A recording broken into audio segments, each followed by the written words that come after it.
recipe out there for making this, and it uses soy lecithin, whatever. Those little soy granules I'll show you, I'll put it above.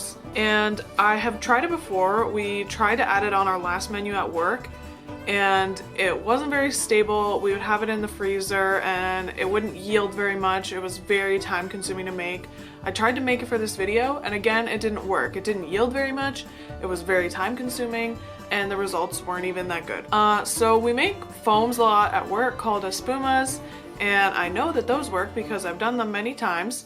And I was thinking, okay, well, what if I did the same thing? Because essentially it's the same concept, except that in this recipe, I'm adding egg white and gelatin.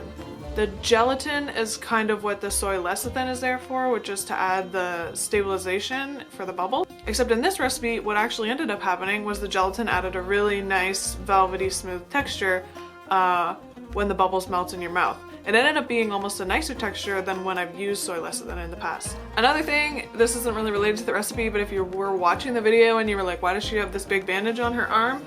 So I just done me a burn, and I didn't take care of it, and I went away for the weekend and went in like the hot tub and stuff, and then it just got worse, so now I have to wear this, but I'm fine. Anyways, I think that's pretty much it for today. I just wanted to say, again, thank you so much to anyone who's been watching me and supporting me. It's really kind of keeping me motivated and making me want to make every single video better than the last one, so I really appreciate it. If you're not subscribed yet, make sure you subscribe. More awesome content like this is coming up, and I will see you guys next time.